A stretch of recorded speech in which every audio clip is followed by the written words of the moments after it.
आपको अगर ऑप्शन दिया जाए कुछ 50,000 पर मंथ, बाहर घूमो, इंतजाम किया रहेगा आपके रहने वहने का और मस्त आपका काम करो, और सेकंड ऑप्शन रहेगा 1 लाख वर्क फ्रॉम होम, क्या चूज करोगे? ये दोनों भी चीजें मेरे लिए बहुत कम है।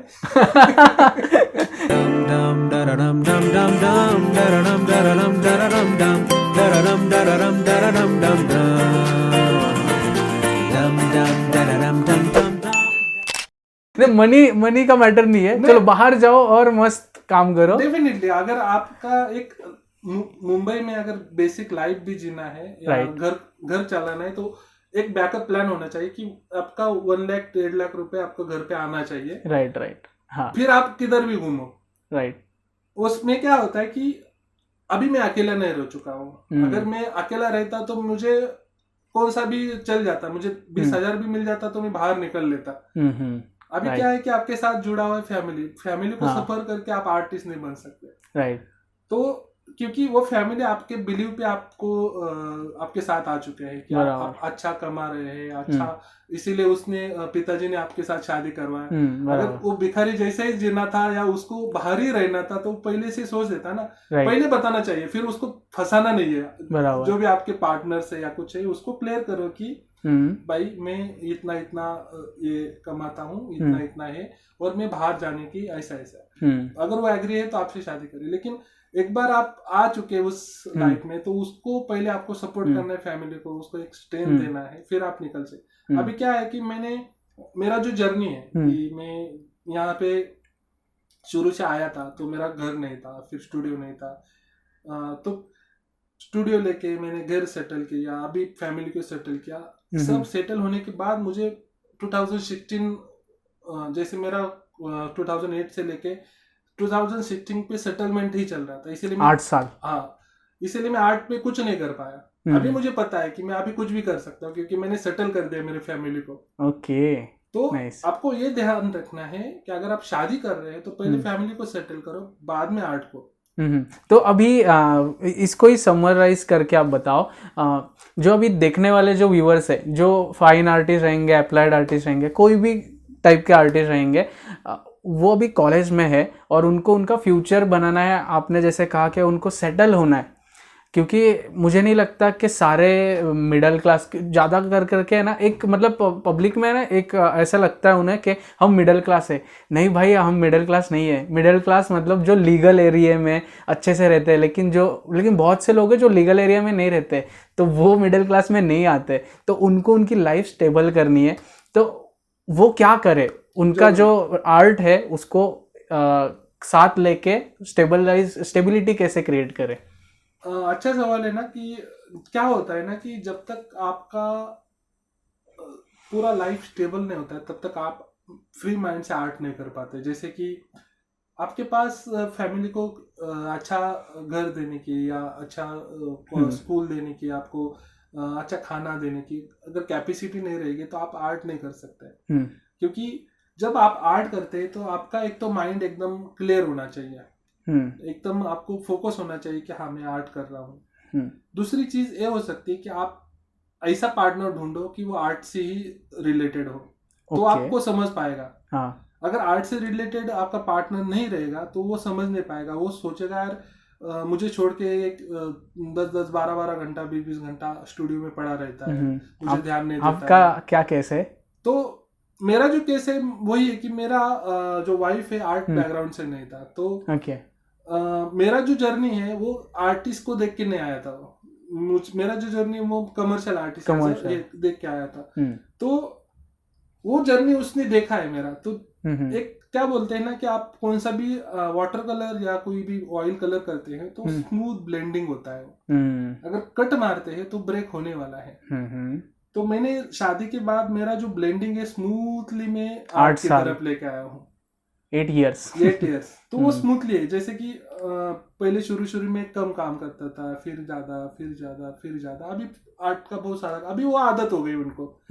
अगर आप शुरू से अगर वो आ गया शादी करके और मैं पहले से 20-20 घंटा खाली काम करता रहूं और उनको ध्यान में ना दूं या कुछ करूं तो वो पागल हो जाएगा। ऐसे बहुत सारे केसेस हो चुके हैं कि जो आर्टिस्ट के साथ शादी करके भी वो निकल चुके हैं, मतलब डिवोर्स लेना या बातें उनके क्लैशेस उड़ना। तो पहले आपको फोकस करना है कि आपका जो पार्टनर है वो आपको समझता है कि नहीं। दूसरी चीज कि आप अगर वो आप पे बिलीव करके आपसे शादी करके आया है तो आपका रिस्पॉन्सिबिलिटी एज अ जो लड़कियां हैं उनके लिए कुछ इशू नहीं है, वो पति के पास जाएगी या कुछ करेगी, उनका काम चालू ही रहेगा। तो प्रॉब्लम उनका लड़कियों का भी प्रॉब्लम यही आता है कि अगर वो शादी करके आते हैं फिर कुछ साल के बाद बच्चे आते हैं, तो बच्चे आने के बाद रिस्पॉन्सिबिलिटी, तो आर्ट के लिए वो भी वक्त नहीं दे पाते, टाइम नहीं दे पाते। तो आर्ट ऐसा पार्ट से ना आपको स्ट्रगल के अलावा कुछ नहीं देता है वो कि बहुत सारा स्ट्रगल देता है, मतलब आपको खुद को नहीं, सराउंडिंग को, आपके फैमिलीज को। आप तो खुश रहते हैं उस टाइम के लिए काम करते हैं या कुछ, फिर आप अपने काम में जुड़ जाते हैं। लेकिन आपने जो 4 घंटा दिया है वो आपका पार्टनर या कोई है सोचता है इस 4 घंटा काम कर लेता तो और मुझे कुछ, हमें घर में कुछ चीज आ जाती या और पैसा आ जाता, तो ये तो खुद जाके कहाँ घूम के फिर पैसा खर्च कर रहा है, ये कर रहा है। उनको क्या पता कि लैंडस्केप करने के लिए बाहर जाना, उसको एफर्ट लेना करना पड़ता है तो ये आगे बढ़ता है। तो उनको समझाने के लिए आपको शुरू में थोड़ा सा एक जॉब कीजिए, थोड़ा सा आउटसोर्सिंग कीजिए, कमर्शियल वर्क कीजिए।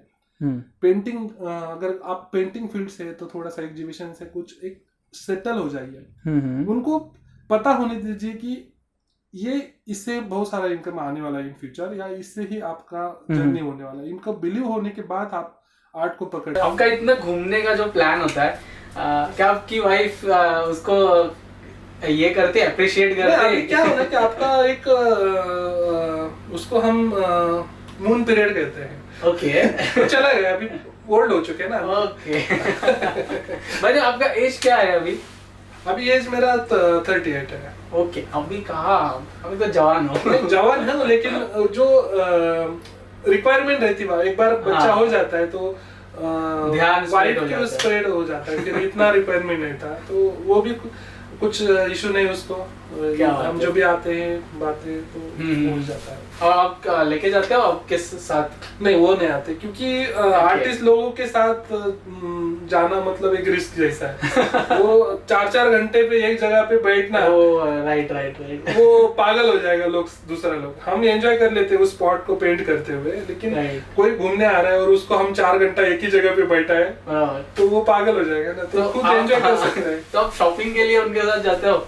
शॉपिंग के लिए भी वो खुद कर, तो वही सेम पैटर्न है। क्या बात है। कंटिन्यूस काम करके हम वैन गॉग नहीं बन सकते। राजा रवि वर्मा रहेंगे, देवस्कर रहेंगे, बहुत सारे आर्टिस्ट, वो बाकी सोचते नहीं थे। फिर बहुत सारे आर्टिस्ट की वो ये ना कि देवस्कर जो बहुत बड़े आर्टिस्ट थे, तो उनका फैमिली लाइफ भी इतना सीधा नहीं गया। उनका काम बहुत अच्छा निकला, लेकिन फैमिली जो है वो सफर हो गए। राइट। तो वही है कि आपको हार्डकोर आर्टिस्ट बनना है तो फिर शादी मत कीजिए। बराबर। अगर शादी करेंगे तो फिर आप जो गृहस्थी है, तो गृहस्थ आश्रम उसको कहते हैं, फिर उसको प्रॉपरली निभाइए अपने आर्ट के थ्रू। बहुत सारे आइडियाज है, फिर आप यूट्यूब देख सकते हैं और किसी का लाइव देख सकते हैं। तो एक उल्टा जर्नी आप स्टार्ट कर सकते हैं, जैसे विजय सर ने उल्टा जर्नी स्टार्ट किया। उन्होंने जॉब किया, फिर आर्ट किया, फिर आप वो एकदम वेल सेटल आर्टिस्ट है। बराबर। उनका जॉब से पेट भर चुका था, उनका सब उन्होंने सेटल कर चुका था। अभी आर्ट से उनका फिर उनको आर्ट से पैसा आना ना आना उनसे कोई फर्क नहीं पड़ता था, लेकिन अभी आ रहा है क्योंकि उन्होंने सोचा नहीं उससे आने वाला है पैसा। तो आप अगर एज अ बिगिनर है या जो व्यूअर्स देख रहे हैं कि आप अपना कॉलेज स्टार्ट कर खत्म होने के बाद एक बड़े आर्टिस्ट बनेंगे, अब बड़े आर्टिस्ट बनेंगे मतलब क्या, बड़े का चीज क्या होता है, मतलब बड़ा यही हो सकता है ना कि आपके आर्ट बिकने चालू हुए, या बड़े बड़े शोज आपके कोई क्यूरेट कर रहा है। हाँ, अगर इतने बड़े हो रहे हैं तो फिर आप बड़े हो चुके।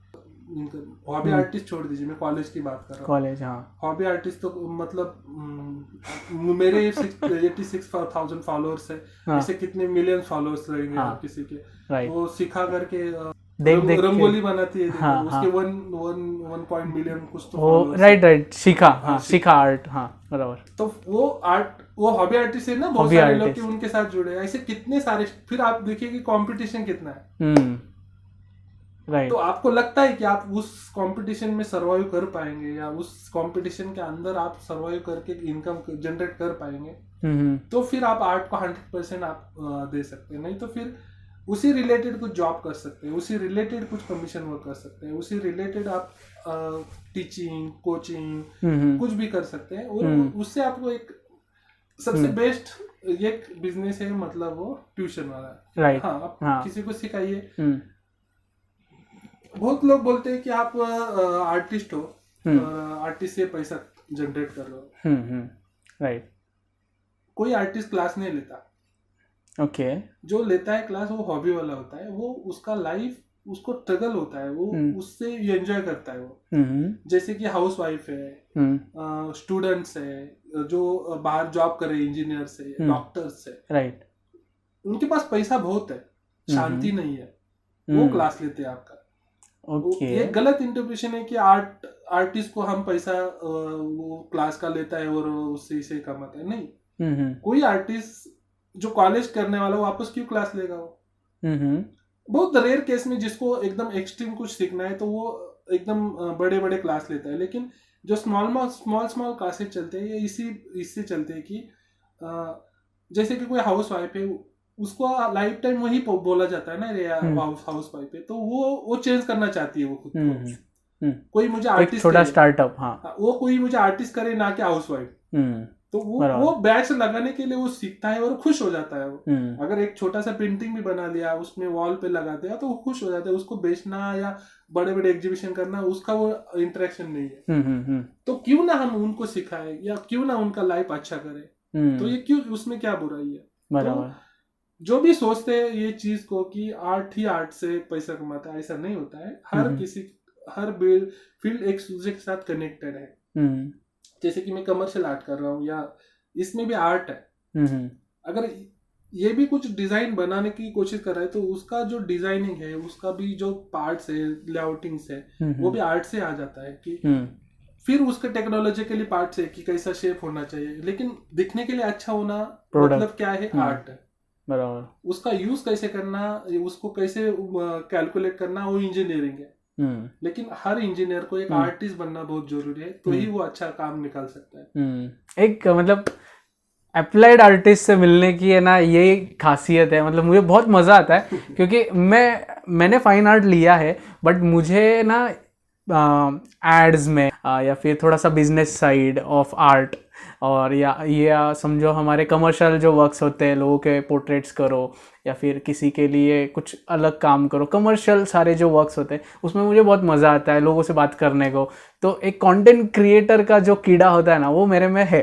तो और अप्लाइड आर्टिस्ट है ना, वो मैच कर पाते हैं। मतलब आप जो सारी चीज़ें कह रहे हो, कमर्शियल काम करो, उससे स्टेबिलिटी आएगी, और जो स्टेबिलिटी रहती है वो फैमिली के लिए इम्पोर्टेंट रहती है। ये सारी चीज़ें है ना, एक अप्लाइड आर्टिस्ट ही समझ पाता है। मतलब बहुत कम फाइन आर्टिस्ट है जो इसको एग्री करेंगे कि नहीं, कमर्शियल काम करना चाहिए या फिर ऐसा। आपकी बात सही है, क्योंकि मैं जिस माहौल में रहता था हॉस्टल में, ओके, जे स्कूल का हमारे कला नगर में, जो बाला साहब ठाकरे उनके नजदीक ही हमारा हॉस्टल था। ओके, तो वो कला नगर ही उसको कहा जाता था। ओके। तो वहां पे हम फाइन आर्टिस्ट, कमर्शियल आर्टिस्ट एक साथ रहते थे। ओके। तो उसमें मुझे भी दिखा, उनको इतना हैमर किया जाता ना कि उस फाइन आर्टिस्ट को कि तू फाइन आर्टिस्ट है तो कमर्शियल मत कर, ये मत कर, फाइन पे फोकस कर, ये कर, वो कर, और उसी तरह उनको मोल्ड किया जाता है। तो उससे प्रॉब्लम क्या हो रहा है ना कि वो तो कॉलेज में वो फुल लाइफ अच्छे से जी पाते हैं, उनको बाहर काम आता है तो करते नहीं थे ना कुछ। मैं खुद का काम करूंगा, मैं किसके लिए काम नहीं करूंगा, मैं आर्टिस्ट हूँ। वो कॉलेज लाइफ तक ठीक था। जैसे कॉलेज खत्म हुआ, सबका स्ट्रगल चालू हुआ, क्योंकि पेंटिंग बेचना इट नॉट इजी, बहुत अच्छा काम है, नॉट इशू। लेकिन नए आर्टिस्ट का काम कोई खरीदेगा ये बहुत मुश्किल है। जब तक आपका रिपुटेशन नहीं बनता मार्केट में तो बायर्स नहीं मिलते। बराबर। तो फिर वो वापस कमर्शियल में काम आ गए। फिर वो कोई जॉब करना, कोई एजेंसी में काम करना, किसी कैरिकेचर में या कहाँ पे भी जाके काम करना। तो उनका 4 साल पूरा वेस्ट हो गया ना। अगर 4 साल में उन्होंने कुछ एक बेस ग्रेड कॉलेज वाले ने या जो सीनियर्स है वो समझा देते उनको ठीक से कि अरे भाई कर ले काम तू, आपका खुद का तो काम हम रोकने वाले हैं, खुद का पेंटिंग कौन रोकेगा आपका। तो अगर आप कमर्शियल कर रहे हैं मतलब पेंटिंग नहीं कर सकते ऐसा थोड़ी है। तो पेंटिंग के साथ आप कमर्शियल भी करते हैं, आपके कॉन्टेक्ट बढ़ जाते हैं, आप पास आउट हो जाते हैं तो आपका काम और भी लोगों तक पहुंच जाता। और इससे पैसा जितना जनरेट होगा उतने से आप अपना पेंटिंग कर लेते हैं, ना किसी के पीछे हाथ फैलाने की जरूरत है, ना कोई करने के। अभी क्या हुआ, वो पास आउट होने के बाद वो फिर आर्ट के प्रति तिरस्कार करने लगे। अरे इससे मुझे कुछ मिल नहीं रहा है, इससे कुछ हो नहीं रहा है, तो आर्ट छोड़ देता हूँ, मैं अपना कमर्शियली कर लेता हूँ। तो ये गलत बात है ना कि आपका जो जिस फील्ड में आप आ चुके हैं आर्ट के फील्ड में, उसी के प्रति आपको प्यार होना चाहिए। मेरा वही एक क्वेश्चन था इसी के रिलेटेड कि most of the artist are not earning that much in their life, तो वो क्यों नहीं पैसा कमा पाते। बहुत सारे आर्टिस्ट, मतलब बहुत कम आर्टिस्ट है जैसे कि ऐसे आप हो कि आप स्टेबल हो, मस्त अपने आपका लाइफ एक स्टेबिलिटी में अभी स्टेबल हो आप। तो ऐसे बहुत सारे आर्टिस्ट है जो नहीं हो पाते, उनको वो ऑलराउंडरनेस होता है ना वो उनमें नहीं रहता है। तो आप ही बताइए कि क्यों नहीं हो पाते। एक्चुअली हर फील्ड में वो एक इशू है। आप इंजीनियरिंग करेंगे तो हर इंजीनियर कमा नहीं पाता, हर डॉक्टर से वो हर जगह पे नहीं करता, एक सेटल लाइफ वो जीता है। आर्टिस्ट का प्रॉब्लम ये होता है कि आर्टिस्ट को भी ऑलराउंडर होना बहुत जरूरी है कि आपको खाली एक ही सोर्स पे नहीं चलना है। मैं खाली पोर्ट्रेट अच्छा बनाता हूँ तो दुनिया में कितने पोर्ट्रेट आर्टिस्ट हैं, तो उनके साथ आपके कंपटीशन है। तो कितना लोग पोर्ट्रेट बनाते हैं पूरे इंडिया में। एक मिडिल क्लास कभी ना कभी अपना मूड आया तो भी वो बार्गेनिंग करके 1-2-3 हजार का पोर्ट्रेट बनवा लेता है। बराबर। तो आप सोर्स देखिए ना कि जैसे डिमांड है उसी हिसाब से उसके अगर आपके पास बहुत सारा प्रोडक्ट है लेकिन उसकी डिमांड ही नहीं है तो वैसा ही पड़ा रहेगा ना वो। जैसे कि बहुत सारे आर्टिस्ट है और डिमांड एक ही आर्टिस्ट की, 2 आर्टिस्ट की, तो डिमांड पे काम करो कि आपको लगता है मुझे पोर्ट्रेट नहीं अच्छा, मुझे मेरा पोर्ट्रेट अच्छा है, तो फिर आप छोटे बच्चों के कॉमिक्स में काम करो, कार्टून्स में काम करो, इलस्ट्रेशन में काम करो, पैकेजिंग में काम करो, वेडिंग कार्ड में आपको आने वाले ये करते। सोर्स बढ़ाइए आपका जो स्ट्रेंथ है उसको एक डिवाइडेशन दे दीजिए। उसका बोलते हैं, क्या बोलते हैं उसको, जितने आपके सोर्स बढ़ेंगे उतना आपका इनकम आएगा। आप एक ही पॉइंट पे स्टक अगर ये कंपनी है खाली माइक बना रही है तो रिलायंस खाली पेट्रोल ही बेचती तो इतनी बड़ी होती क्या। डिमांड एंड सप्लाई में उन्होंने हर जगह पे मुंह मारा है। उनका मोबाइल है, ये है, वो है, रिलायंस स्टोर है, ये तो उनको पता है एक जगह से नहीं इंडिया में हो सकता। इसीलिए उन्होंने हर टाइम पे थोड़ा खुद को चेंज करके सप्लाई जैसा सप्लाई उसका डिमांड है जैसा उसका सप्लाई चेन चालू कर लिया। तो आर्टिस्ट को भी उसी तरह फाइंड आउट करना है कि एक्चुअल यहाँ पे क्या क्या डिमांड है, लोगों को रिक्वायरमेंट क्या क्या है। तो बहुत सारे कमीशन वर्क करवाते हैं, वॉल पेंटिंग म्यूरल करवाते हैं, ज्वेलरी डिजाइनिंग है। आपको अगर इसी आर्ट में जाना है तो फोटोग्राफी भी उसी आर्ट का पार्ट है, डिस्प्ले है, टाइपोग्राफी है, बहुत सारे आर्ट से रिलेटेड चीजें हैं। आप उसको फाइंड आउट कीजिए कि आपको सोर्स कितने आने चाहिए। आपको खुद को एक ऐसा प्रोडक्ट बनाए कि रिलायंस जैसा बनाइए कि अरे तुझे सिम चाहिए ले, तुझे ये चाहिए कपड़ा चाहिए ले, सब है। तो आपके पास आएगा ना बहुत सारा लोग। अगर आपको पोर्ट्रेट ही आता है तो फिर आपके पास आने के लिए फिर आपको निश मार्केट बन जाते हैं। आपका एकदम मास्टर पोर्ट्रेट होना चाहिए कि आपके जैसा कोई पोर्ट्रेट ना बनाए। एक तो वो स्ट्रेंथ होना चाहिए जैसे प्रमोद कुर्लेकर है, राइट। अगर आपको पास उतनी ताकत है तो फिर आपको कुछ करने की जरूरत नहीं है। अगर आपका स्ट्रेंथ कम है तो आप ऑप्शन बढ़ाइए। दो ऑप्शन से आपका नहीं हो रहा है, आपका स्ट्रेंथ और कम है तो 3 ऑप्शन बनाइए। राइट। आपका, और फिर आपको ऑप्शन बढ़ाने, आपके स्ट्रेंथ के हिसाब से आपको ऑप्शन बढ़ाने, नहीं तो खुद का स्ट्रेंथ आपको लगता है कि मैं उसके जितना मास्टर बन पाऊंगा तो फिर आप डेफिनेटली कर सकते हैं, लेकिन आपका लगता है कि नहीं यार मैं थोड़ा कम पढ़ रहा हूँ, ऑप्शन बढ़ाना बहुत जरूरी है। राइट, क्या बात है, मतलब स्ट्रेट, मतलब जो भी क्वेश्चंस है स्ट्रेट फॉरवर्ड आंसर्स है, और प्रैक्टिकली जो क्वेश्चंस हम पूछ रहे हैं, मुझे पता है कि भाई हमें ऐसे डाउट्स आते हैं तो वही क्वेश्चन मैं पूछ रहा हूँ, और स्ट्रेट फॉरवर्ड आंसर, मतलब कोई भी ऐसा ना मिरर नहीं है बीच में कि नहीं सामने वालों को अच्छा ही बतानी पड़ेगी, बुराई करेंगे तो मेरे बारे में नेगेटिव होगा, ऐसा कुछ नहीं है, फुल स्ट्रेट फॉरवर्ड आंसर्स है। और मैं अभी हाल ही में पिक्सरी, जो इंस्टाग्राम पे पिक्सरी नाम का एक पेज है, और उनके लिटरली अभी 1 मिलियन फॉलोअर्स होने वाले हैं, और इतने कैसे हो गए, और उनका आर्ट वर्क क्या है, वो ना कमर्शियल मतलब जो डिजिटल पेंटिंग्स होते हैं पोर्ट्रेट्स, वैसे नहीं काम करते, ना वाटर कलर फाइन आर्ट के जैसा कोई पोर्ट्रेट नहीं बनाते।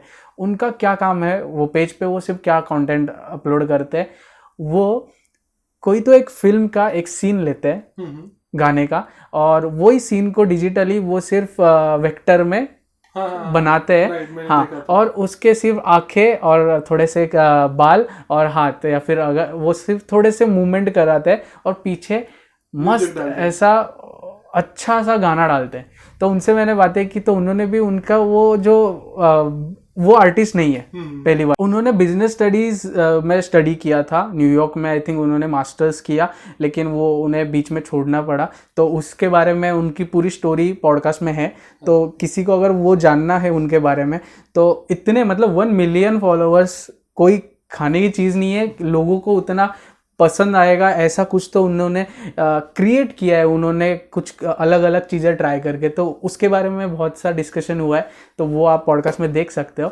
तो उसमें ना उन्होंने सारी चीज़ें बताई है कि कैसे कैसे उन्होंने अलग अलग टाइप में काम किया, और फाइनली उनको समझा कि इंडिया में सिर्फ 3 चीज़ें चलती, क्रिकेट, बॉलीवुड और एक कोई तो चीज़ बताई थी। तो उन्होंने सोचा कि ना क्रिकेट अगर करूँगा तो कितना अलग अलग सीन्स, मुझे बहुत से वेक्टर्स में अलग अलग वो डॉट डॉट डॉट डॉट बहुत काम रहेगा, तो सोचा कि बॉलीवुड में बहुत से गाने हैं, मतलब अनगिनत गाने हैं, और बहुत लोगों को पसंद आते हैं, तो उन्होंने वो एक मार्केट कैच किया, और उन्होंने सोचा कि ना इस पे ही काम करते, तो उन्होंने वही पैटर्न हर रील में यूज़ किया, मस्त अच्छा सा गाना यूज़ करते हैं, और वो ऑडियंस को ही पूछते कि आपको नेक्स्ट गाना कौन सा चाहिए, तो वही बता देते कि ये गाना, तो फिर वो गाने में से जाते हैं और सीन चूज़ करते हैं और बना देते हैं। तो ये उनका डेली का है। वही है ना कि 2 पार्ट्स आपकी लाइफ के हमेशा करना है, एक तो कमर्शियल अप्रोच और एक खुद के लिए काम। जब हम खुद के लिए काम करते हैं तो फिर किसी का सोचिए मत, ये बिकेगा नहीं बिकेगा, ये होगा, आपको जो पसंद है फिर आप उसको काम कीजिए। और दूसरा अप्रोच कमर्शियल अप्रोच, जहाँ पे आपको रीच बढ़ाना है, जैसे इन्होंने बॉलीवुड का जो स्टडी किया है, बिजनेस MBA में वही सिखाया जाता है कि सामने वाले को क्या चाहिए, टारगेट ऑडियंस कौन सा है आपका, कि कौन सा जनरेशन ज्यादा क्राउडेड है। अगर आपको खाली MBA ही स्टडी कर सकता, आप नहीं स्टडी कर सकता ऐसा नहीं है, आपको एज अ आर्टिस्ट आपको भी स्टडी करना है कि MBA मैं तो सबसे ज्यादा कहूंगा, आपको आर्टिस्ट बनना है ना तो हर फील्ड का नॉलेज आपको लेना जरूरी है, हर फील्ड का। जैसे कि मैं हमेशा अपने क्लासेस में बताता हूँ कि डॉक्टर से ज्यादा हमें जरूरत होती है एनाटॉमिस्ट की, राइट। मैथ जो हम जो मैथ का जो कैलकुलेशन है, सबसे ज्यादा हमारी जरूरत पड़ती है पर्सपेक्टिव में। जब हम पेंटिंग बेचते हैं तो सबसे ज्यादा MBA की जरूरत पड़ती है हमें। तो मतलब हमें हर चीज को स्टडी करना इम्पोर्टेंट है। अगर आप एक चीज में भी वीक हो ना तो आप ग्रोथ नहीं कर पाते। तो खुद को अपडेट रखना है, स्टडी करना है, हर चीज को आपको समझ के लेना है, तो ही आप ग्रोथ कर पाएंगे। खुद का आर्ट करके आप वैन गॉग बन जाएंगे, लेकिन आपके मरने के बाद फिर आपकी फैमिली को फायदा होगा। तो जब जिंदा है तो पिकासो जैसा करो ना। क्या बात है।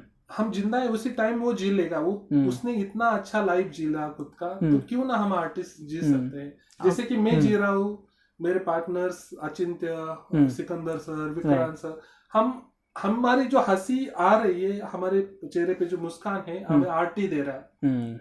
तो आपके चेहरे पे क्यों टेंशन है? क्योंकि आप मेहनत नहीं ले रहे हैं। ओके। हमारा जो हंसी है वो मेहनत से आया है। आपको भी स्टडी करना है, आपको भी वर्कआउट करना है कि इंस्टा पे रील्स बनते हैं, कैसे बन रहे हैं, इंस्टा कैसे चल रहा है, फेसबुक कैसे चल रहा है, यूट्यूब कैसे चल रहा है, गूगल में क्या हो रहा है, एमबीए में अगर मुझे गैलरीज है, कितनी कितनी गैलरीज है, कितने लोग में अप्रोच है, बाहर मुझे कोई पेंटिंग बेचना है तो ऑनलाइन पोर्टल कितने हैं, हर सोर्स आप चालू करो, ढूंढो, तो ये आपके चेहरे पे मुस्कान आएगा, नहीं तो आर्ट हमेशा आपको दुखी देगा। ये आपका कांस्टेंट रिप्लाई है। पिकासो, आपको क्या लगता है पिकासो ने ऐसे क्या किया होगा सो दैट वो जीते वक्त ही उन्हें वो इतना स्टारडम मिला, वो इतने अमीर बने, उनके इतने सारे पेंटिंग्स बिके, तो वो स्टारडम और वो सब चीज़ें उन्होंने कैसे जीते वक्त ही कमा ली? उसका एक रीज़न है कि उन्होंने उनके जो एज है 8 साल से उन्होंने पेंटिंग स्टार्ट किया था। ओके। वो मतलब उनके ईयर के 16 ईयर में इतने मास्टर रियलिस्टिक वर्क, अगर उनको सर्च कीजिए पिकासो के जो रियलिस्टिक वर्क है, 16 ईयर्स के अंदर ही उन्होंने पूरा रिकॉर्ड तोड़ दिया था रियलिस्टिक का, इतने बाप। ओके। अभी क्या हुआ ना कि लोग उस टाइम पे रियलिस्टिक देख देख के पक चुके थे। मूवमेंट कौन चलाता है, वो पूरे सिस्टम को ब्रेक करता है, एक तो बेकार होता है, नहीं तो अलग हो जाता है। तो उन्होंने जो क्यूबिज्म लाया, पहले किसी ने ऐसा आर्टवर्क देखा ही नहीं था। Right, out of the box चले गए। और क्या होता है ना कि स्लो, मैंने जैसे ऑयल पेंटिंग का या इसका 8 साल में जैसे धीरे धीरे उन्होंने एकदम से वो स्टार्ट नहीं किया। उन्होंने पहले समझा है कि मेरा आर्ट क्या है, फिर धीरे धीरे उनका इतना वो स्टाइल ये किया कि वो क्यूबिज्म बनाते जाते हैं तो इमीडिएटली वो कैरेक्टर लोगों को पता चला, अरे यही आर्ट है, यही ये है। तो समझो कि अगर एक डिस्टॉर्टेड में भी आप कैरेक्टर ला रहे हैं तो कितना मास्टर आर्ट होगा वो। तो धीरे धीरे वो उनका फेमस होता चला गया। फिर उनके टेक्निक्स, उनके काम करने के, उनके अलग अलग चीजें जो आप उनकी जर्नी पढ़ेंगे तो काफी इंटरेस्टिंग है उनको जानना। तो उसी से और लोगों को इंटरेस्ट करना चालू कर दिया। जैसे मैंने सौरभ जोशी का ब्लॉग की बात कर रहा हूँ, शुरू में सब बोर हो जाते थे। कहीं पहुंचने के लिए सही टाइम पे कट लेना चाहिए। तो ये जो डायलॉग आपको अगर पता रहेगा तो आपके हिसाब से क्या लगता है, मतलब आप जब कॉलेज में थे तो मतलब जो भी ग्रुप में अगर टाइम पास हो रहा है तो सब टाइम पास करते हैं, सब कोई काम करने वाला ग्रुप रहेगा तो सब काम करते हैं, तो उसमें कैसा रहता है, हर बंदे की अलग अलग खूबियां होती है। तो आपके टाइम पे कैसा था आपका जो ग्रुप था, तो आपका ग्रुप कैसा था उसके बारे में थोड़ी बताइए। और उसमें से आप सही टाइम पे कट लिया या फिर आपका ग्रुप ही इतना अच्छा था कि कटने की जरूरत नहीं पड़ी? एक्चुअली जब मैं अभिनव कॉलेज में था तो काफी टाइम पास वाला ग्रुप था, लेकिन काफी अच्छा काम कर रहा था। ओके। तो वहां पे कट लेने की जरूरत नहीं पड़ी, उसके साथ ही मैं इन्वॉल्व हो गया। लेकिन जैसे मैं जेजे में आया तो यहाँ पे बहुत सारा ऐसा स्टूडेंट था कि वो वेल सेटल थे, मतलब उनका घर का इकोनॉमिकली, और वो टाइम पास करते थे। लेकिन मुझे यहाँ पे कट लेना पड़ा। तो मैंने, जैसे वो कॉलेज छूटा था तो वो सब कैंटीन में बैठ जाता था, तो मैं कट लेके अपना जॉब पे जाता था। तो उससे मेरा फायदा ये हुआ कि अगर मैं उनके साथ बैठता तो भी ग्रोथ कर लेता, लेकिन जो मैं जॉब से या बाहर से काम से जो सीखा हूँ तो वापस मुझे बाहर आने के बाद 4 साल उसके लिए देने पड़ते थे। तो मेरा वो टाइम पीरियड कम हुआ। जो भी व्यूअर्स है वो देख रहे कि कॉलेज को कॉलेज की तरह न ट्रीट करे, उसको एक अपॉर्चुनिटी की तरह ट्रीट करे, क्योंकि कॉलेज में आपका घर का सपोर्ट होता है, घर वाले को मालूम रहता है कि आप काम कर रहे हैं या आप सीख रहे हैं। उसी टाइम में आपको खुद का ग्रोथ करने के लिए बहुत चांसेस होते हैं। आप क्लाइंट ढूंढ सकते हैं, लोगों तक पहुंच सकते हैं, फ्री में भी काम करवा के सकते हैं, आप खुद का पोर्टफोलियो क्रिएट कर सकते हैं। टाइम पास का जो पीरियड है वो स्कूल लेवल का होता है। कॉलेज लेवल में आप 12 के बाद आप जब कोई कमर्शियल चीज पकड़ते हैं या कोई डिग्री का पार्ट्स लेते हैं तो वहां पे कॉलेज लाइफ नहीं होता है। वहां पे आपका क्या बोलते हैं उसको, खुद का जर्नी स्टार्ट होता है। मतलब वही आपका फ्यूचर आपका डिसाइड करता है, क्योंकि इसीलिए वही आप, इसीलिए तो आप उसको पर्टिकुलर कोर्स लिया आपने या पर्टिकुलर डिग्री के लिए आप गए हैं। 11 से 0 से लेके 12 तक आपको मालूम नहीं फ्यूचर आपको क्या करना है। सब जो कर रहे हैं वही आप कर रहे हैं। लेकिन 12 के बाद जो भी कोई सिलेक्ट करता है अपना जर्नी, कोई डॉक्टर सिलेक्ट करता है, कोई मेडिकल सिलेक्ट करता है, कोई ये सिलेक्ट करता है, वो लोग सीरियसली काम करते हैं। डॉक्टर है तो वो एकदम उनके प्रैक्टिकल्स, मेडिकल्स, इंजीनियर से वो स्टडी करते हैं, दिन रात मेहनत करते हैं। तो आर्टिस्ट क्यों नहीं करते? आर्टिस्ट क्यों टाइम पास करते हैं? आर्टिस्ट को लगता है कि मुझे आर्ट मिल गया तो मैं टाइम पास मजा करके ये कर लूंगा। लेकिन अगर उसमें आप फोकस रहेंगे उस 4 साल में, अगर 4 साल फोकस नहीं रहेंगे तो पूरा जिंदगी आपका खराब है। 4 साल आप फोकस रहेंगे, वहां से आप अपना काम ग्रोथ करना। जैसे कि आपको टाइम पास ही करना है तो 4 लोगों को उठा के लेके जाओ आउटडोर काम करने के लिए, लैंडस्केप करो, घूमो, बाहर काम करो। कॉलेज में रात भर बैठ को उधर के स्टिल लाइफ, हम ऐसा ही करते थे कि हमें जब एंजॉय करना था हम उधर जाके रेलवे स्टेशन पे जाके एंजॉय करके चाय पी के स्केचिंग करना, बातें करना, ये करना, वही मस्ती था हमारा। हमारा मस्ती ये नहीं था कि जाओ पिक्चर देखो, किसी लड़की को घुमाओ या उसको ये करो। ये करना ही जरूरी है, ऐसा नहीं कि करना नहीं है, वो लाइफ है। लेकिन उस लाइफ में आपको एक दिमाग में हमेशा रखना है कि ये मेरा एक एक पल मेरा फ्यूचर डिसाइड कर सकता है। आप क्या जॉब करते थे मतलब वो टाइम? मैं एक आर्टिस्ट के अंडर में काम करता था। वहाँ के जाके उनके पेंटिंग्स पे कुछ डिटेलिंग करना या कुछ डिजाइन क्रिएट करना। तो उसी हिसाब से वो हमारा जर्नी स्टार्ट था। फिर धीरे धीरे फर्स्ट ईयर सेकंड ईयर किया, फिर खुद के फ्रीलांसिंग चालू किए, फिर कैरिकेचर, किसी के साथ पार्टी में जाके इवेंट्स में जाना, फिर आगे जाके हम जो शादी के कार्ड होते हैं उस पे नाम लिखना, ऐसे छोटे वर्क करके फिर हमें एडवर्टाइजिंग के डिस्प्ले वाले वर्क मिलने चालू हो गए कि पीछे बैकग्राउंड है उसको कलर करो, उसमें कुछ सीन बनाओ, ये करो। तो धीरे धीरे एक लेवल, फिर लास्ट ईयर में आते आते फिर एड एजेंसी के काम स्टार्ट हुए। तो एक जर्नी है, वहां पे आप सीखते हैं। कॉलेज में आप एक पर्टिकुलर सिलेबस सीखते हैं। आपको अगर सही में सीखना है लाइफ को तो बाहर सीखना पड़ेगा। तो वही चीज है कि आपको एंजॉय करो। मैंने भी बहुत सारा एंजॉय किया, ऐसा नहीं कि मैं बहुत सीरियस था या ये करता था, लेकिन मैं एंजॉय के साथ अपने काम पे भी फोकस रहा और उसके वजह से मुझे ज्यादा से ज्यादा इमेज मुंबई में सेटल होना इट नॉट जॉब। मतलब अगर कोई बाहर से आ रहा है फिर आके कॉलेज करना, कॉलेज होने के बाद खुद का घर लेना, फिर वापस करना, इतना आसान नहीं है। हर कोई बोलता है मेरा स्ट्रगल है, ये है, वो है। हर किसी का स्ट्रगल अलग होता है, हर लेवल पे अलग होता है। मैं हर बार मेरे कोई लेक्चर उसमें बोलता हूँ कि तेरा स्ट्रगल कम है और मेरा ज्यादा, ऐसा कुछ नहीं रहता है। हर टाइम पे हर स्ट्रगल अलग है। सपोज आपके पास बहुत पैसा है या आपके पास है, लेकिन घर से आपको आर्ट करने के लिए फ्रीडम ही नहीं है। कितना बड़ा स्ट्रगल है, अलग फ्रीडम, कितना बड़ा स्ट्रगल है। आपके पास पैसा नहीं है तो भी आप आर्ट कर सकते हैं, लेकिन उसके पास पैसा होते भी वो काम नहीं कर सकता। उसका बाप बोल रहा है कि भाई ये दुकान पे बैठ जा, तो गल्ले पे बैठ जा। तो उसके माइंड में कितना स्ट्रगल है आर्ट के लेते हैं। शायद कोई छोटा बच्चा है, उसका दिमाग उतना शार्प नहीं है, उसको समझ में नहीं आ रहा है उस चीज को। उसके पास सब है, ड्राइंग स्किल है या कुछ है, लेकिन कोई सिखा रहा है उसको समझ में आ रहा है, उसका कितना अलग स्ट्रगल है। मेरा स्ट्रगल अलग है, आपका अलग है। जैसे कि मेरे पास ना कोई इकोनॉमिकली बैकअप था, ना कोई था, लेकिन मुझे फ्रीडम था, कुछ भी कर और सेटल हो। क्या बात है।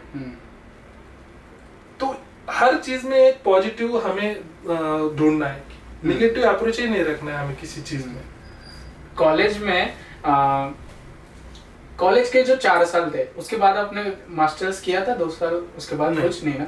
तो कॉलेज के जो 4 साल थे आपके, उसमें आपने 100 आउट ऑफ में पूछ रहा हूँ, परसेंटेज में बताना कि कॉलेज में आपने कितना सीखा और उसी वक्त आपने जो बाहर के काम किए और उसके हिसाब से आपने कितना सीखा।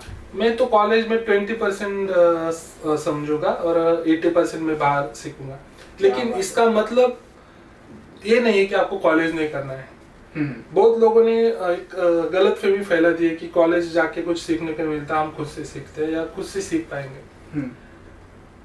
ये नहीं होता है। मैं इसका एक रीजन बताता हूँ। जो आप 4 साल है आपके दिमाग में वही रहता है, आर्ट ही करना है। जब आप कॉलेज नहीं करते तो घर बैठते तो आपके दिमाग में बहुत सारी चीजें रहती है। घर में भी मालूम होता है कि यार ये दूसरा कुछ कर रहा है तो ये काम दो, वो करो, ये करो, जॉब करो, वो करो, तो 100% आप आर्ट के लिए नहीं दे पाते। अगर 4 साल आपको निकालने हैं जिंदगी के आर्ट के लिए तो कॉलेज करो, भले उधर सिखाए ना सिखाए, लेकिन आप उस माहौल में सीखते हैं। आपके पास खाली एक टीचर नहीं रहता है, आपके 100 दोस्त, आपके स्टूडेंट, मतलब आपके टीचर्स होते हैं, आपके और सीनियर्स और 100 उसके और सीनियर 100, ऐसे आपके बहुत सारे टीचर्स होते हैं। घर बैठ के आपका एक ही टीचर होता है जो ऑनलाइन पे आप सीखते हैं, या कोई आपको गाइडेंस करता है जो अलग अलग लेवल पर। लेकिन जो आप रियलिटी की बात करते हैं, आप जब मेरे से ऐसे आके मिले हैं तो वो रियलिटी आपको नहीं मिलती। हाँ, आपको खुद को इम्प्रूव करना है, कोई अप्रोचेबल नहीं है, जैसे कि मुझे कि आउट ऑफ इंडिया या यहाँ से मुझे कुछ सीखना है तो डेफिनेटली आप ऑनलाइन कर सकते हैं, लेकिन 100% कोई ऑनलाइन आपको सिखा नहीं सकता। उसके लिए आपको फिजिकली कॉलेज जाना पड़ेगा। तो वो एक करिकुलम होता है, पर्टिकुलर एक सिलेबस होता है, बेसिक से स्टार्ट होके आप लास्ट से जाते हैं। जब आप खुद सीखते हैं तो डायरेक्ट कलर करना स्टार्ट करते हैं, क्योंकि यहाँ पे रोकने वाला कोई नहीं है। कोई बताता है तो आप सुनते नहीं। हाँ। तो वही ना कि कॉलेज में एक पर्टिकुलर दिया जाता है, वही करना है, आपको फाउंडेशन है तो वही घोटो, वही ऑब्जेक्ट बनाओ, फिर कलर करो, फिर 2D करो, फिर आप आगे आगे बढ़ते जाइए। राइट। तो कॉलेज का एक अपना खुद अच्छा रोल है। अगर बाई चांस आपको उस कॉलेज में एकदम अच्छे गाइडेंस मिले या अच्छा टीचर मिले तो आप कहाँ पहुंच सकते हैं। तो लकीली मुझे कमर्शियल नहीं करना था। मुझे कमर्शियल में गाँव वाला एक कमर्शियली नहीं सोच सकता, वो खाली आर्ट के लिए देख सकता है, ड्राइंग कर सकता है। जो दिमाग चलाना है वो इधर के स्टूडेंट सोच सकते हैं। तो बहुत लोगों का प्रॉब्लम होता है, कमर्शियल आने के बाद वो फ्रस्ट्रेट हो जाते हैं। आप सोच नहीं पाते कि कैसे सोचना है, विजुअलाइजेशन कैसे करना है, कैसे बेचना है, कैसे करना है। लेकिन कोई अगर बाहर वाला आके वो समझ लेता है तो प्लस पॉइंट वो इधर के लोगों से ज्यादा पड़ता है, क्योंकि उसका हैंड ड्राइंग काफी स्ट्रांग होता है और उसका दिमाग चलने चालू हो जाता है, तो और उसका इम्प्रूवमेंट होता है। तो आप बाहर से आए इसीलिए आप गलत हो ऐसा नहीं, आपको खुद को डेवलप करना है और सुधार लेना है। तो मैंने वैसा किया, मैंने खुद को इस माहौल के साथ फिट कर दिया। जैसे मैं आया तो मेरे पास एक झोला था, और एक लंबा कुर्ता, पैंट जैसे गाँव वाला सा आता है उसी टाइप में, लंबे लंबे मूछे, मोदी वाला सीन लग रहा है मुझे। मूछे वगैरह। तो मैंने सोचा यार, फिर मैंने खुद के गेटअप पे वर्कआउट किया। फिर पता चला खुद के गेटअप पे वर्कआउट करके कोई पहचान नहीं है आपको। आपका जो स्ट्रेंथ है उसको बढ़ाओ। आप अच्छा ड्राइंग करते हैं उस पे फोकस करो। गेटअप धीरे धीरे चेंज ही होने वाला है, आप अपने उस माहौल में भूल ही जाएंगे। लेकिन अगर आपका मेन जो पार्ट है उसको भूल जाएंगे आप, तो आपको कोई पहचान नहीं। तो मैं कॉलेज के टाइम पे स्केचिंग करना, तो ऐसा होता था कि जब मैं स्केच करता था तो जो टीचर करते थे तो वहां पे गर्दी नहीं था, तो मैं स्टूडियो में बैठता तो मेरे पीछे सब स्टूडेंट आके खड़े हो जाते थे। तो ये एक आपका जर्नी है, आपको जिसमें स्ट्रेंथ है, क्योंकि ऑलरेडी स्केचिंग पार्ट कमर्शियल का है ही नहीं, लेकिन मैंने उसको स्ट्रेंथ बना लिया। तो उससे लोगों को पता चल गया कि यार ये ड्राइंग अच्छा करता है, और उससे रिलेटेड काम आने चालू हो गए जो इलस्ट्रेशन के बेस पे थे। तो एक पार्ट मुझे मिल गया, मुझे इलस्ट्रेशन मिल गया। फिर मैं बहकाव में आके मैंने, अरे नहीं इलस्ट्रेशन कुछ नहीं होगा, मैं फोटोग्राफी लिया, तो मैं इलेक्टिव फोटोग्राफी लिया। ओके। क्योंकि लोगों ने बताया फोटोग्राफी में तो काफी पैसा है। इलस्ट्रेशन का कोई ऐसा सामने वाला कोई था ही नहीं। अभी तो बहुत सारे रिश्ता वगैरह उसमें हमें पता चला। तो मैं हूँ या समीर कोलावर, उदय मोहिते, इसे सब अभी लोगों को पता है कि इलस्ट्रेशन में कुछ ना कुछ तो हो रहा है। उस टाइम पे मुझे पता ही नहीं था। हमें ये कि समीर कोलावर करके एक आर्टिस्ट था, वो तो एकदम क्रिएटिव आदमी, उसके जैसे हम बन ही नहीं पाएंगे। तो वो समझ, फिर मैंने फोटोग्राफी लिया तो उसमें भी आउट ऑफ मार्क वगैरह सब मैं लाता था। लेकिन प्रॉब्लम ये हुआ कि उसमें काफी पैसा इन्वॉल्व था। फिर उसको इक्विपमेंट लेना, कैमरा लेना, फिर मैंने जैसे पास आउट हुआ फिर वो छोड़ दिया, फिर अपना रिटर्न रेलवे स्टेशन पे जो अपना ट्रेन थे उस पे वापस रिटर्न आ गया। तो वही चीज है कि और फोटोग्राफी मतलब ये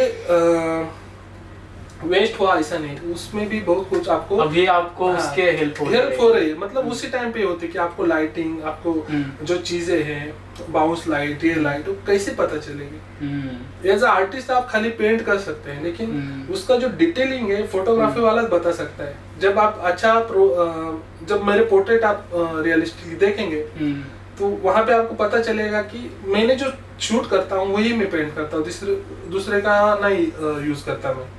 तो मुझे जो चाहिए उसी एंगल में शूट करना, उसको फोटोज में लेना, फिर उसको करना। इसीलिए मेरे जो पोर्ट्रेट है थोड़ा अलग यूनिक लगते हैं। अगर मैं कौन सा भी मुझे फोटो खींच के करता तो वो नॉर्मली हो जाते हैं।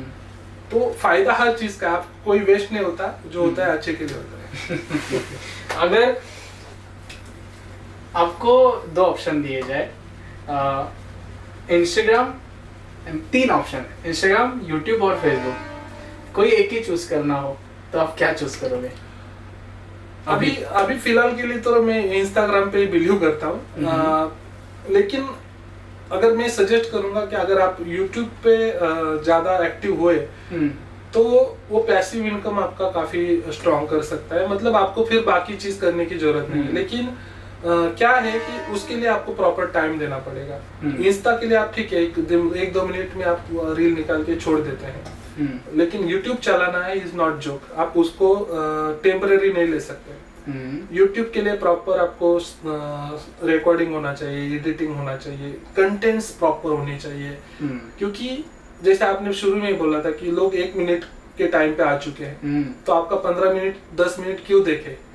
तो कंटेंट इतने पावरफुल हो जाए कि आपको लोग देख पाए। कहीं ऐसा ना हो जाए कि YouTube पे भी रील्स का ही जमाना आ जाए और सब। तो निशिकांत पालंडे सर का और कलारम का, ये दोनों का अभी फ्यूचर प्लान क्या है? मेरा फ्यूचर प्लान ये है कि मैं हमेशा आउटडोर रहूं और उससे ही कमाऊं। और कलारम का यही एक एम है कि मैं दुनिया का पूरा आर्टिस्ट है उसको एक चेन में बांध लूं कि जहां भी जाए कोई भी आर्टिस्ट। सपोज क्या होता है ना कि हमारा सिकंदर सर का एक डायलॉग है, हर जगह पे प्रॉपर्टी मत खरीदो, हर जगह पे अपना एक दोस्त बनाओ। क्या बात है ना? कि सही है। उस जगह पे जाने के बाद आपको रहने के लिए उस दोस्त का घर मिल जाता है। 4-5 दिन निकलने के बाद आप दूसरे दोस्त के पास चले जाओ। राइट। अगर वो आप हर कोई सोचता है ना कि मुझे गोवा जाना है, फिर वहां पे ये करना है, खरीद लेना है, क्यों करना है? उससे बेहतर है कि आप अच्छे दोस्त फाइंड आउट करो और वहां पे रुक के फिर आगे बढ़ते जाओ। ऐसा चेन बनाते रहो ना अपना। मेरा एक दोस्त है, मतलब मैंने ये जो पॉडकास्ट शुरू किया तो मैं आपको बताना चाहता हूँ कि most of 85% of the artist जो जिनसे मेरा पॉडकास्ट बना है सारे पुणे में है। ठीक है, और आई थिंक हाँ आप पहले आर्टिस्ट हो जो मुंबई में रहते हो, बाकी सारे पुणे में और 2-3 यहाँ वहाँ के।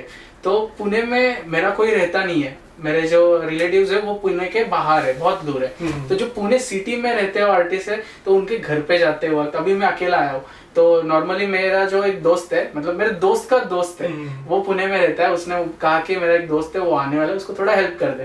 तो लिटरली उसने फर्स्ट पॉडकास्ट से लेके अभी तक जब भी मैं पुणे में जाता हूँ वो मेरे लिए वो स्टेशन पे आता है, और जितने भी दूर रहने दो वो आर्टिस्ट का घर, वो मेरे साथ आता है। वो लिटरली कैमरे के बैक में खड़ा रह के सब चालू है ना, ठीक ठाक एंगल बराबर है ना, चालू रहता है ना, स्विच ऑफ नहीं हुआ ना, ये सारी हेल्प करता है। तो ये जो आपने कहा ना हर सिटी में अपना एक दोस्त कमाओ एक प्रॉपर्टी के। अच्छा, तो वही कि हमारा ग्रुप है, वही प्लान है कि जो भी कि हम बाहर निकलेंगे 1 मंथ के लिए, ऐसा बाहर निकलेंगे। सपोज यहाँ कोई मुंबई से स्टार्ट किया तो यहाँ से फिर पुणे जाएंगे, वहाँ पे कुछ वर्कशॉप करेंगे, फिर पुणे से रत्नागिरी से गोवा, गोवा से कन्याकुमारी, ऐसा घूमते घूमते हम अपना वर्कशॉप और अपना काम एंजॉय करके वो कमाना का भी है हमें और काम भी करना है और लोगों को जोड़ना भी है। तो ये सब हमारा फ्यूचर प्लान है। और कलारम तो हर एरिया में अभी वर्कशॉप मतलब हर जगह पे जाके बहुत सारे आर्टिस्ट को लेके हम कर रहे हैं। जैसे हमारा अभी नवंबर में बूंदी का प्लान है, तो वहाँ पे भी बहुत सारे आर्टिस्ट आएंगे। तो आप वेब सीरीज देखते हो? ऑलमोस्ट मैं सभी देखता हूँ। क्या बात है, आपका एक फेवरेट वेब सीरीज? मुझे ये अपना अमेज़न पे आया हुआ पंचायत। ओके। हाँ, एक बार ट्राई कीजिए पंचायत सीरीज। ओके। एकदम यूनिक है, एकदम रॉ है और मजा आता है अगर आपको उसमें किसी को एकदम नेचुरल एक्टिंग में इंटरेस्ट है तो। सुपर, मस्त है। क्या बात। अब बुक्स पढ़ने में ज्यादा रुचि रखते हो या फिर? शुरू में बुक्स में पढ़ता था, अभी इतना टाइम नहीं आ रहा है, लेकिन मैं माइथोलॉजिकली बुक्स और थोड़ा इंस्पायरिंग बुक मुझे ज्यादा पसंद है। जो ययाति है, समथिंग श्रीमान योगी है, छावा है, तो इसके रिलेटेड मैंने बुक्स पढ़े थे। फिर कुछ इंस्पायरिंग लोग होते हैं जैसे विवेक बिंद्रा। नहीं वो वैसा नहीं, मुझे स्टोरी टाइप इंस्पायरिंग देता है। ऐसा कोई बता रहे और वो थोड़ा सा मुझे नहीं। अब वो जो बिजनेस गुरुज होते हैं उनको किसी को फॉलो करते हो? नहीं। ओके। एक्चुअली क्या है ना कि वो इंस्पायरिंग स्पीच है जो इंस्पायरिंग नहीं है। क्या बात है, सुपर। हमें इतना हमारे पास कंटेंट है ना, अगर हम उतना ही करेंगे तो भी किसी की जरूरत नहीं है। अगर आपको मोटिवेशन की जरूरत है, आप फ्रस्ट्रेशन है, या आपको कुछ समझ में नहीं आ रहा है बिजनेस क्या करना है, तो डेफिनेटली आप जो बिंद्रा है एंड और भी एक संदीप महेश्वरी। हाँ, महेश्वरी उनका अलग मोटिव है, मतलब वो खाली बिजनेस पर्पज नहीं है। तो मैं सुनता हूँ कभी कभी कि हाँ, वो क्यों सुनता है कि मुझे भी लोगों को इंस्पायर करना होता है, तो उनको सीखने के लिए मैं सुनता हूँ, क्योंकि उनसे मोटिवेशन के लिए नहीं, लेकिन वो कैसी बात करते हैं, क्या एग्जांपल देते हैं, कैसे वो सामने वालों को इंस्पायर करते हैं। ऐसा अगर इंस्पायर होकर बिजनेस करने लगे लोग तो हर किसी का एकदम स्ट्रांग हो जाएगा। ऐसा कुछ नहीं होता है। जब तक आप खुद स्ट्रांग नहीं होते कि मुझे ये करना है, इस पे रिस्क नहीं लेते, तब तक कोई बिजनेस गुरु आपका हेल्प नहीं कर सकता। आपने सोचा है पॉडकास्ट करना है, अगर आपने सोचते ही रह गए, आपने इनिशिएटिव ही नहीं लिया, आपने खाली मोटिवेशन पीछे देखते रहे, तो नहीं होता ना।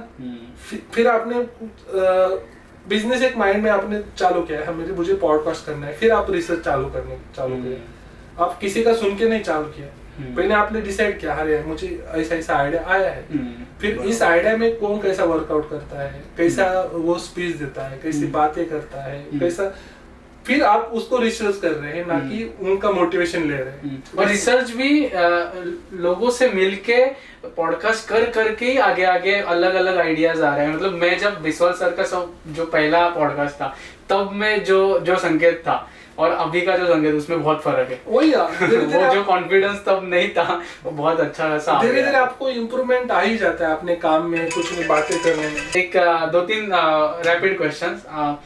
आपको जिम करना पसंद है? पसंद है। आप करते हो? करता था। और कितने टाइम से आपका इरेगुलर है?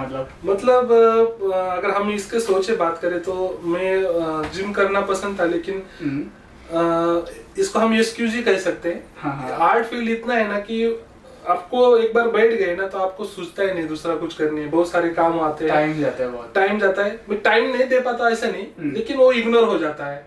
हाँ, जिम जाना हम इतना इम्पोर्टेंट नहीं लगता। फिर सुबह उठते तो वापस लगता है जिम जाना चाहिए, हेल्थ भी इम्पोर्टेंट है। तो डेफिनेटली हेल्थ बहुत इम्पोर्टेंट है। और मेरा माइंड काफी उसको ये नहीं कर रहा है। वही होता है ना कि हमारा जो बुरी चीजें हैं, जो अच्छी चीजें हैं, जो बिगाड़ देती है हमें। हाँ, क्या बात बोली है।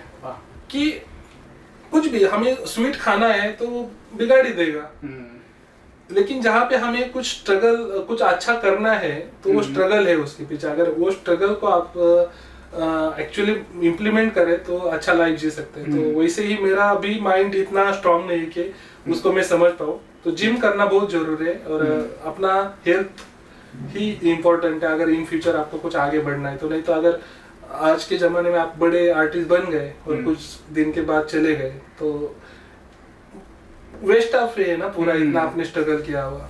राइट। जो खाने का इनका के मैं वही बोल रहा हूँ कि ये बहुत हम बहुत आर्टिस्ट इग्नोर करते हैं इस चीज को। मैं भी करता हूँ, मैं वो ये करता हूँ मैं, और इसको जल्दी सुधारना पड़ेगा।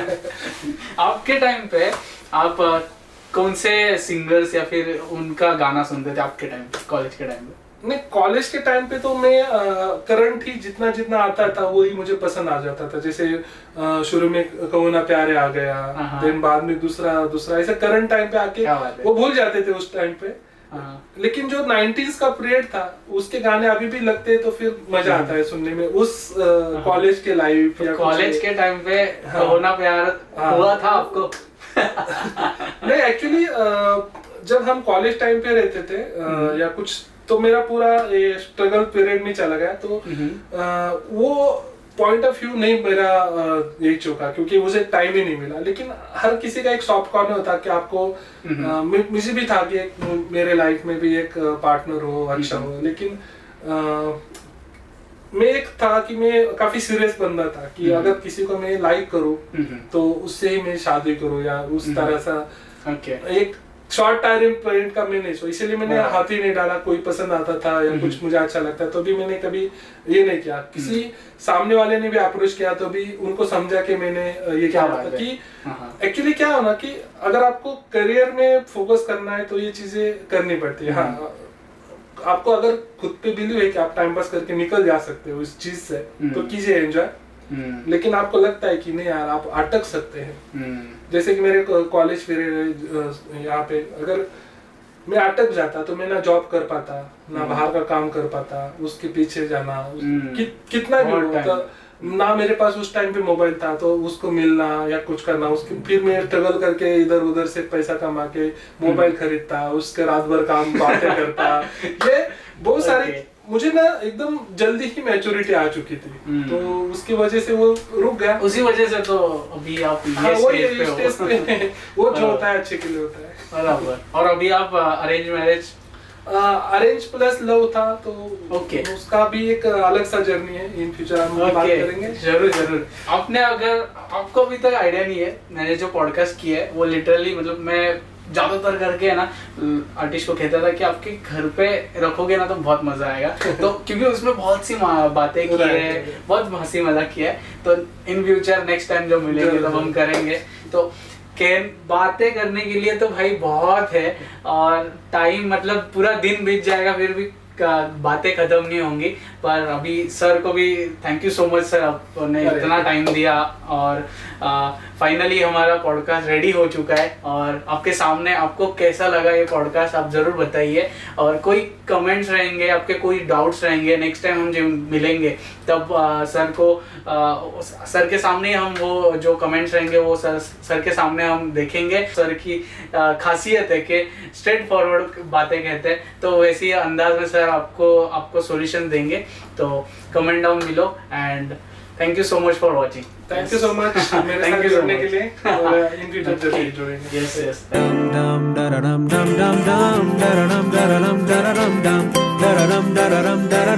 dum